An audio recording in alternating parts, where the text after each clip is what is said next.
Manjula Srinivas, thank you for coming into Eden today. I was listening to your keynote this morning and you spoke about diversity and inclusion. Would you be able to differentiate the difference for us, please?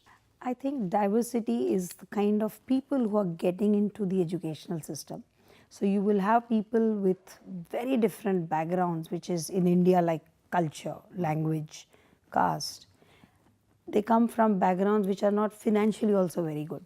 And you have people who are really very doing well for themselves. So the combination of all this brings a very different kind of diversity in the class where you teach. And inclusion of that would be that you have to accept as teachers, as professors, as a faculty, that you have to understand their needs. Some of them might be very good with what you are telling them, but some of them want to learn it, but you don't know whether they have learned it or not. So inclusive definitely means that you need to bring them also to that level in those period of 2 years or 3 years where it is an ongoing process. So it's not like this batch finishes and goes. You have to have that as a concern from the teachers who are teaching them that this is going to be a process which goes on for years together. And diversity changes over a period of time also. For example, in a city like Mumbai, I may not look at somebody from the caste point of view. But if I go a little 300 kilometers into my state, I see the caste glaring at me. So when these students of journalism, of media, when they travel to such areas, they are made to be sensitized about these issues, which they themselves being Indians are not aware of. So from Mumbai to, let's say, a place which is like Latur, there is a difference. So I think diversity brings that kind of understanding of what kind of people we are supposed to be together in an educational system. You mentioned the idea of using technology in education. How do you think that has changed education in India? See, when I came to the conference, my concern was what do I speak on e-learning and online education when education at the most basic level is not being given to Indians. The problem is not with the government not having policies. The policies are in place. But whether families in those Mofussil areas have still understood or not that education for a girl child, I mean when I say child, I say a girl child, because education in certain levels of families is that the boys should be educated. Girls need not, because we have to get them married to another families. Even that has to be changed. So we will have so many public service advertising in our country which is about please educate your children and also the girl child. That's fascinating because that's a different type of divide, isn't it, that Yes. you're talking about here, and it's perpetuated down the generations. Yes, and now when you look at the the online education, e-learning, something to do with blended learning, people are having smartphones, even in those areas where I'm talking about, where education in its full strength has not reached. But what is happening is, if I have a smartphone, I have a laptop given by my government to my school students that you must use it, or a computer is given to you that you must study other than your classroom textbooks, you should also have that. Sometimes those areas may not have electricity beyond a point. So I'm talking about digitization, I'm talking about online systems, but there are also certain systems where the students are not able to take those facilities because of these problems. You talk about the idea of using technology for education, and of course this is happening all around the world. How has technology changed education in India?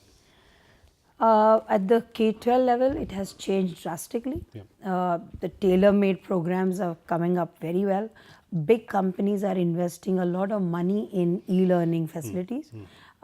Maybe, people like me who come from the older school would say that chalk and duster teaching is the best method, which I do not deny even now, that you know, the interaction you have with your pupils is definitely something very different from what you stare and glare at a screen, and you may be interested in reading it up, you may be interested in listening to that e-learning content, but I think when a teacher teaches you the same thing, it makes a lot of difference. But that's not enough. The competition is so high that you have to have that added edge over the others. So you have to make yourself more informed and in a very aggressive way. Right.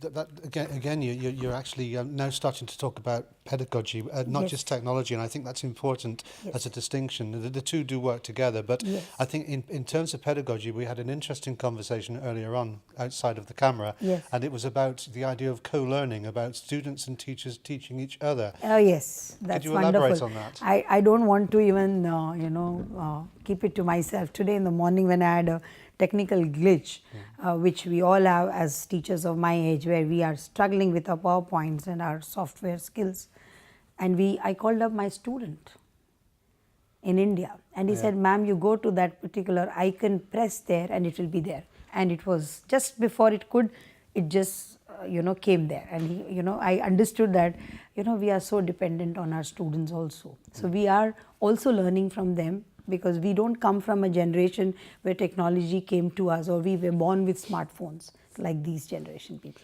We talk about the tech-savvy generation, don't we? But I think you also mentioned that a lot of young people in India actually use technology mainly for entertainment. Yes. So how do we actually shift that towards them using it for maybe more productive forms of use, such as learning new things? See, when you say e-learning, I mentioned it in my presentation also, that e-learning is not for a particular age. Today I can be a 45-year-old housewife who has 2 small children at home, Yeah. and I can't go to a school, or I can't have somebody teach me. But in my free time, I would like to go online and learn certain languages, or maybe certain skills which I'm very passionate about. So the limitation is not there in e-learning. Having said that, most of these people are opting for entertainment over learning. So that Yes. means the shift on online options is more on entertaining yourself, watching films, watching Netflix, watching your programs which are which you haven't been able to see on your television sets. Clearly, this is the same in most cultures, I think, where younger people are more interested in entertaining themselves than Yes. actually, serious learning. Yes. But is there a way that we can actually change that around? I don't think so, because when I see a drawing room in a typical Indian family, I think we all experience that each one of us is with our phones, with our headphones. We are in our own corners with our own space. So even a dinner time, a lunch time, a meal time is so divided between these technology that is available on table. So I remember, TV viewing was a family exercise once upon a time. It's not there anymore. Are you saying that the new forms of technology are actually socially divisive? Yes, yes, I would definitely say that. So somewhere I think one has to keep in mind that it shouldn't be that we are lost in our own world. Where is the family time? I had a very interesting message which I read the other day, which says that I don't have the time to go out into the next room and speak to my grandmother, but I can speak with my friend for 3 hours on a Facebook page. That should not happen, I think. That's very important. Manjula, thank you very much for your time.